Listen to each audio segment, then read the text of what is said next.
I'm not sure if a lot of people know about the history of cryotherapy, but cryotherapy has been used since the ancient Egyptian days of being able to use cold water to pretty much treat inflammation and pain and soreness or swelling.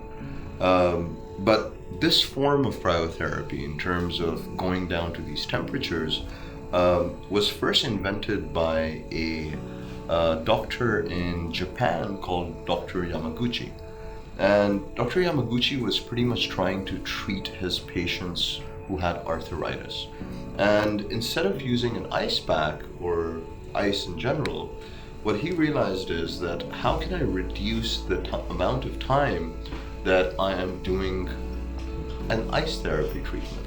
And what he realized is by using nitrogen and other gases, he would be able to go to lower temperatures and reduce the amount of time that's being used, that the patient has to go through cryotherapy.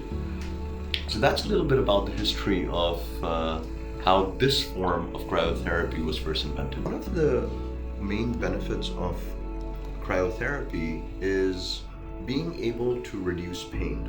And how you're managing to reduce your pain is that when this cryogenic cold air is pretty much hitting your muscle, it's causing a physiological reaction which is causing things in your brain to think that you don't have pain, and that's neuroepinephrine and also a release of endorphins.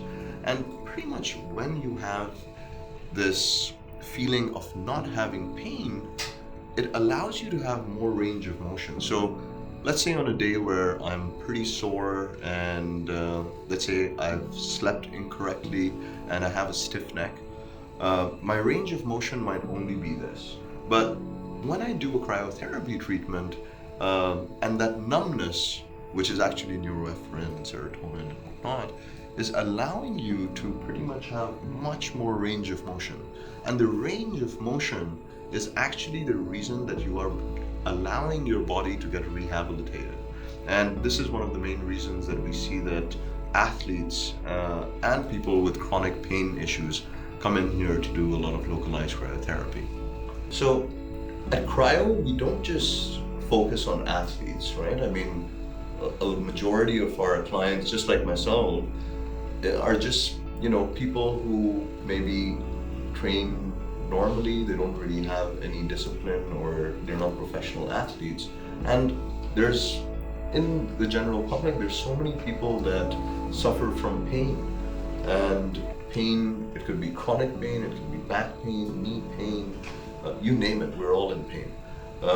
And actually what we've noticed is that by doing this localized cryotherapy treatment on my pain points, what it's actually doing is it's internally reducing the inflammation in my muscles, which is then causing the pain levels to go down, and then also allowing me to have more range of motion. See, like usually if I'm doing this before the cryotherapy treatment, the max I can probably move my arm is like around here.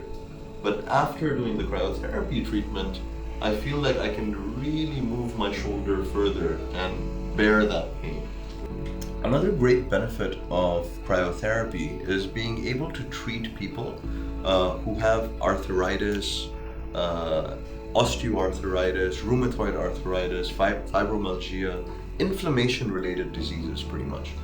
And what we've noticed is that when you have arthritis, it's pretty much really hard for you to be able to move your joints because the amount of inflammation that you have in your joints.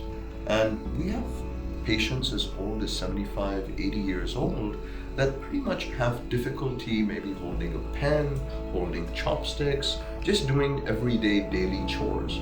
And what we've noticed here is that when you do a localized cryotherapy treatment on your hand, pretty much right after, you have the motion and you have the ability to be able to move your hand. And this again comes back from the main reason of having that neuroepinephrine and serotonin and pretty much that excessive blood circulation in that area that causes you to be able to again move your hand again. So this is coming into how cryotherapy helps with joint pain.